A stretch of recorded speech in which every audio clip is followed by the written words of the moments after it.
Welcome to Globewatch with me, Charles Ebune, and today from the headquarters of Union pour le Mouvement Populaire, the party of President Nicolas Sarkozy, here in Paris, France, former French president. I have come to meet one of the rarest politicians of the French society and a man with a global outlook. My guest is a nephew to Alfred Dreyfus, who had one of the most controversial legal cases in French history. He has served all French presidents from Charles de Gaulle to Nicolas Sarkozy and led many African countries to independence. A friend to Reverend Martin Luther King Jr. and the former South African President Nelson Mandela. He dines only with the highest of societies, equally the author of so many books, including what I have having with me, Mes Présidents, 50 ans au service de la 5e République. Are you ready to discover my guest?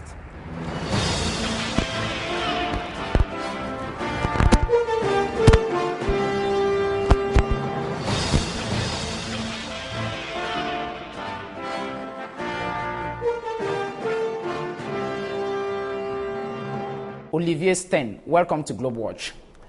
Yes, I am very pleased to have an interview with a TV of Cameroon, because I know your country very well.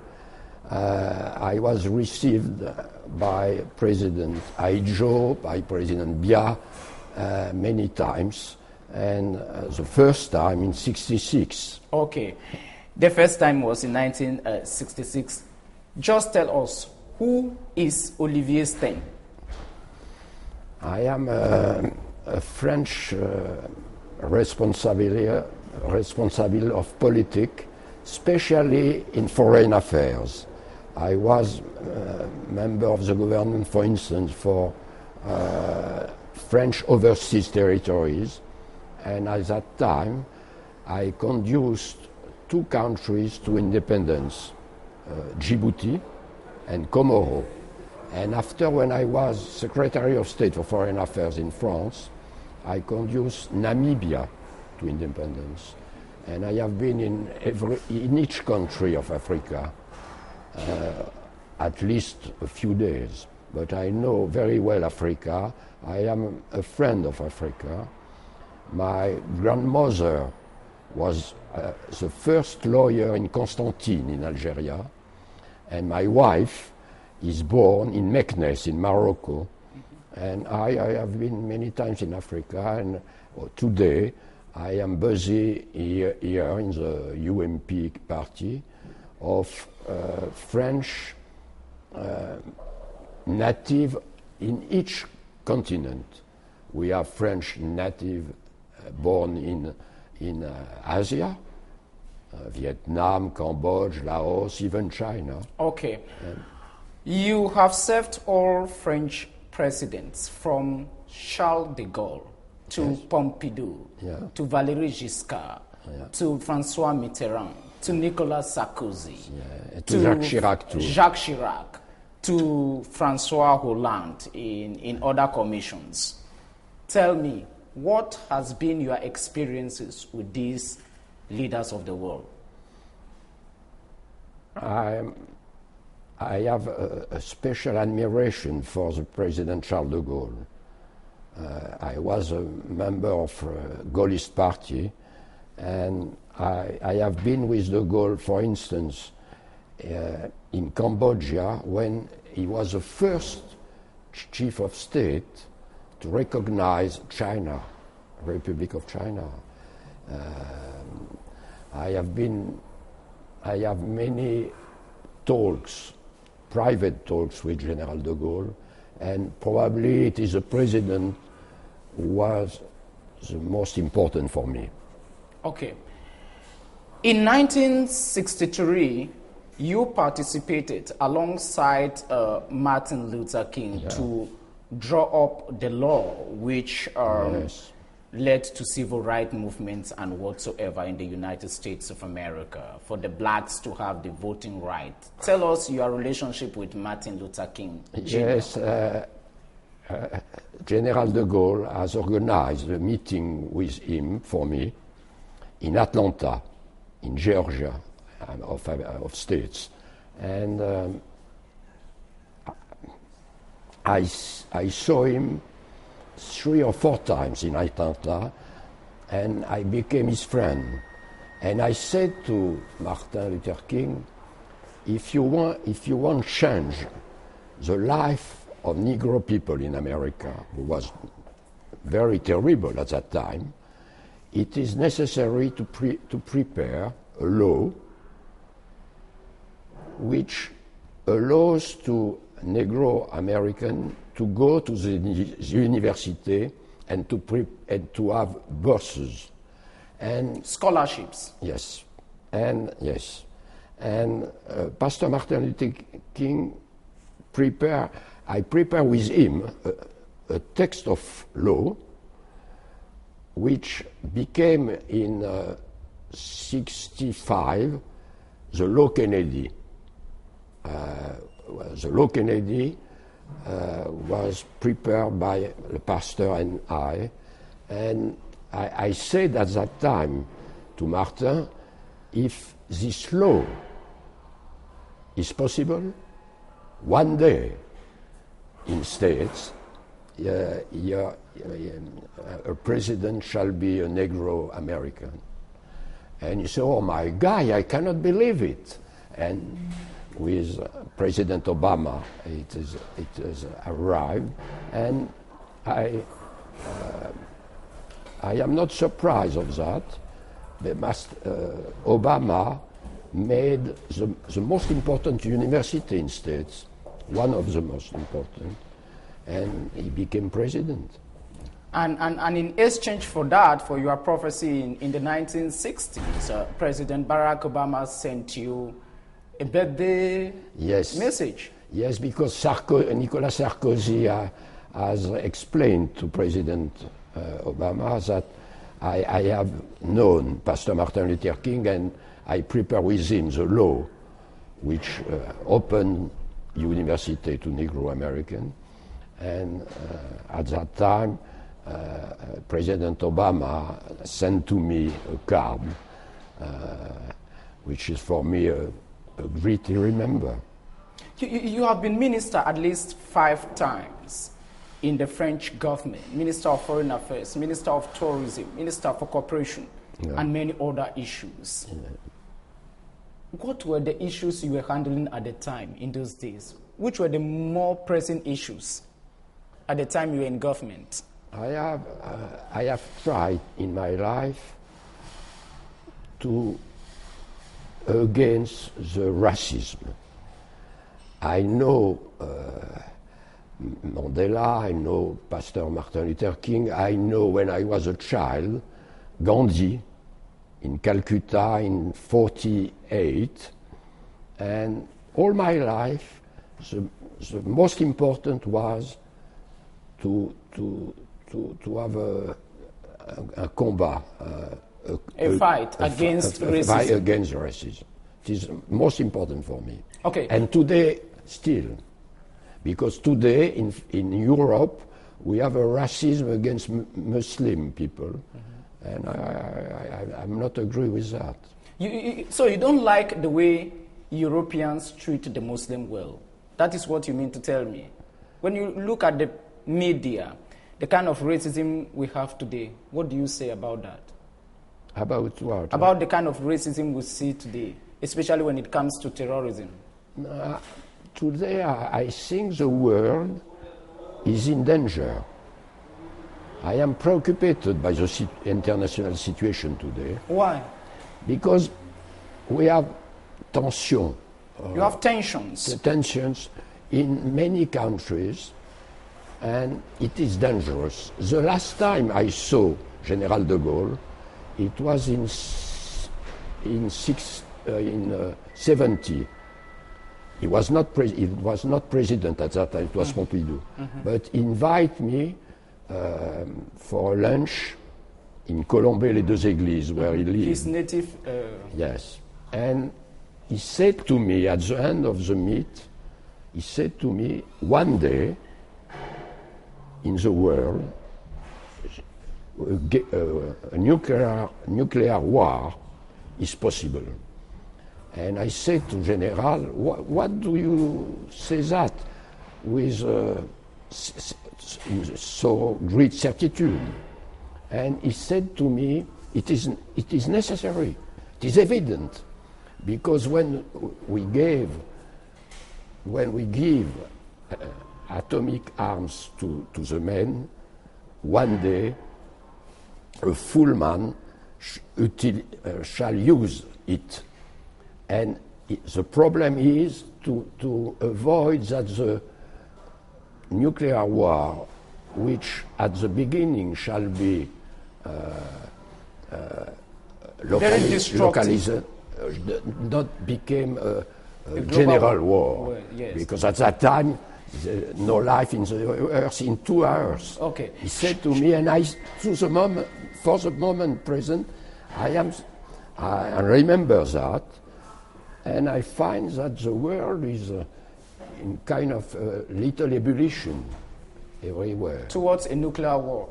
A while ago, you said that you are so against racism in the world.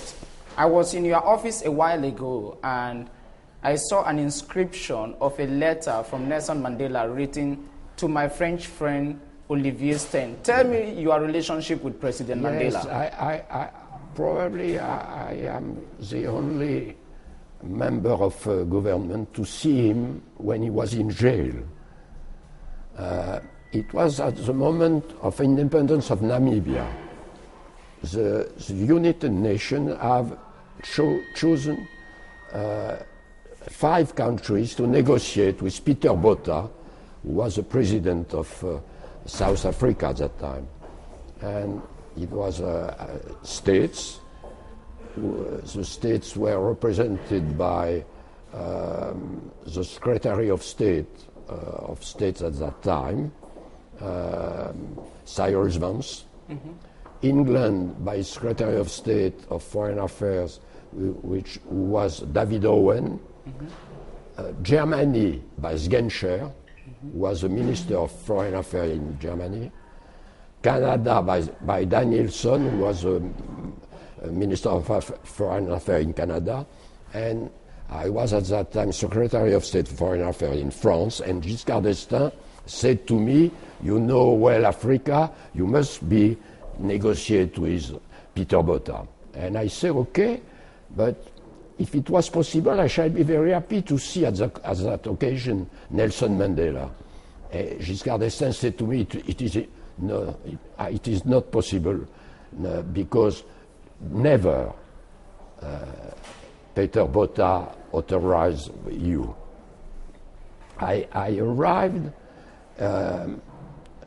in Pretoria, was a negotiation, and at the beginning of the negotiation, an altercation very, very hard between Peter Botha and Genscher, Minister of Germany, because Peter Botha shall say that when Namibia was German, a very important murder was against the population of Namibia. And so you decided to go to prison to meet President Mandela? Yes. How was the experience in prison? Genscher was furious, mm-hmm. and he tried to box with Mandela and with the president of South Africa, and I said to him and to the president, no, stop. We are not here to study the past. We yes. are here for the independence. Now tell me the experience in prison. When we signed the protocol, Peter Botha said to me, you have, I have to thank you because you avoid conflict. The conflict. A fight. So when you met Mandela in prison, how was it? To thank you to you, I give to you a plane to visit South Africa. And I said to Peter Botha, I know South Africa already. If you want, make a pleasure to me. Authorize me to see Mandela. Peter Botha, during 2 minutes, don't speak, and he has a recul comme ça. Yes. After 2 minutes, he said, okay, but you don't make a conference of press.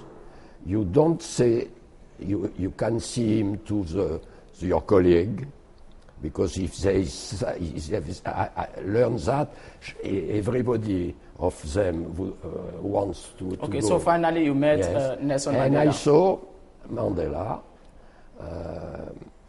was in jail at that time since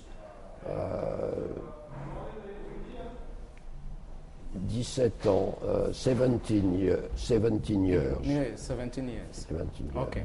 And I speak with him, and during 5 or 6 hours, because you have occasion to speak. Okay. You said it in your very first words that you know Cameroon so well. You know that in Cameroon today we have mounting insecurity, especially with Boko Haram, between the Cameroon and Nigeria border. What do you think about Boko Haram? I think they are dangerous. We have in Africa for the moment, in Sahel countries and also in Niger, we have a terrorist. Terrorism. Yes, a terrorism very dangerous. Boko Haram is one example of them. But in all Africa, for the moment, terrorism is a preoccupation. It's a preoccupation. Yes. Mr. Minister, I have this worrying question. You know that terrorist movements around the world, they don't produce weapons. That is the truth. You have served so many French presidents. You only dine with those who take decisions and make decisions around the world. Do you have an idea where these terrorist organizations are buying weapons and who is equipping them? They have money, then they buy arms and weapons. From which countries, for example? And for instance, from Libya. The south of Libya have many weapons, arms coming from the invasion of Muammar Gaddafi. Yes, but they came probably from Arab countries of the Middle East. But these nations were not in favor of a military invasion in Libya. This is something which was decided in Paris, which was decided in New York, which was decided in Washington, which was decided in London.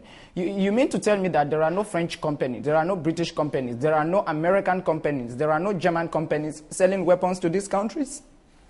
Yes. There is no country in Africa which is producing weapons. But with money it is possible to buy arms. From anywhere? It is possible with money. Happily, but it is the reality. And for the moment, terrorism is big start of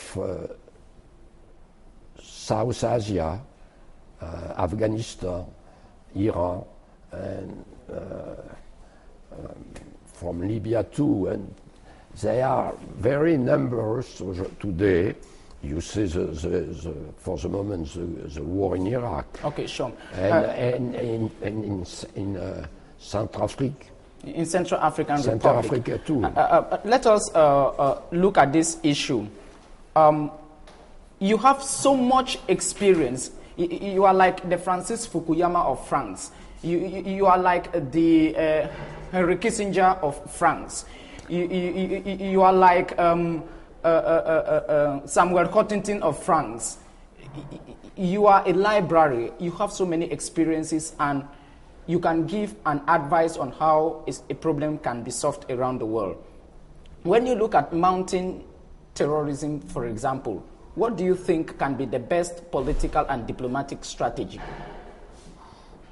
I think it is necessary that the United Nations try to find solutions, because it is very grave for the future and very dangerous.